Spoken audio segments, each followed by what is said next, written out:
Everyone, নতুন একটা ব্লগে সবাইকে ওয়েলকাম। দেখো সবাই মাছ ধরতে এসেছে। এই দেখো সবাই বসে আছে। আমাকে দেখাও কটা করে মাছ পেয়েছে তার ঠিক ঠিকানা নেই। ইনি তো মনে হয় 100 খানা পেয়ে গেছে। সব পুঁটি মাছ, মানে মাছ এখানে অ্যাভেলেবেল, প্রচুর মাছ। শুধু মাছ ঘুরছে, দেখবে দাঁড়াও দেখাচ্ছে। দেখো কি পরিমাণে মাছ, পরিবেশটা খুব সুন্দর। এটা আমাদের এখানে মাঠ। ওই একজন হাঁক দিয়ে বসেছে। আর মানে মানুষের সরকার থেকে হাগু ঘর দিয়েছে, তাও হাগা করে। এটা কেন করে এসব কি জানি। চন্দ্রমুখ লুকাচ্ছে। আর ওই পাশের নাম কি জানো, ঝিঙে নাকি, অমিত। এবার সর্ষে বাগান। ওই যে অপরা ওখানে বসে আছে, ওরা একটু বেশি মাছ ধরবে, ওই জন্য ওরা পার্সোনাল বসেছে।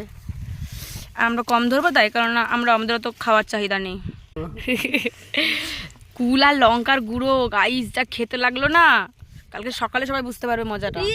লোকে হিরোইনের নেশা করে, আর লঙ্কার গুঁড়ো নুনের নেশা করে।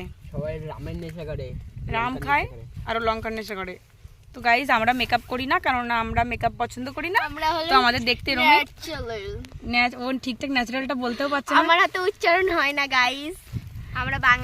আমরা বাঙালি মানুষের জন্য আমাদের বাঙালি কথা উচ্চারণ হয়, অত ইংলিশ কথা উচ্চারণ হয় না। তো গাইস সবাই একটা লাইক, কমেন্ট আর সাবস্ক্রাইবটা করতে ভুলো না। নেক্সট ব্লগে আবার দেখা হবে। সবাই একটু বলে দে, লাইক সাবস্ক্রাইব সব করে দেবে। আমাদের এখানে নতুন ব্রিজ হচ্ছে গাইস, তোমাদের সবাইকে দেখাবো। এখানে পার্ক তৈরি হচ্ছে, কাপল পার্ক। তো সবাই চলে আসবে। এটার ঠিকানা কোথায় যেন, নিমতলা না, নিমতলা মুন্সিপাড়ার পাশে হচ্ছে। তো সবাই চলে আসবে, নতুন ব্রিজ তৈরি হচ্ছে। এটা আমি জানি না কোন মুন্সি, কিন্তু তোমরা চলে আসবে।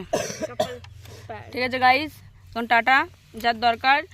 আর তোমরা কি জানো না নাকি কি করে নাম্বার পেতে হবে? ওখানে একটা হোয়াটসঅ্যাপ আছে, শেয়ার বাটন আছে, শেয়ার বাটনে চাপ মেরে দেওয়া হয়ে যাবে। ঠিক আছে গাইস, চলে আসো। Guys tata. সর্ষে কাট দেখাই দাও।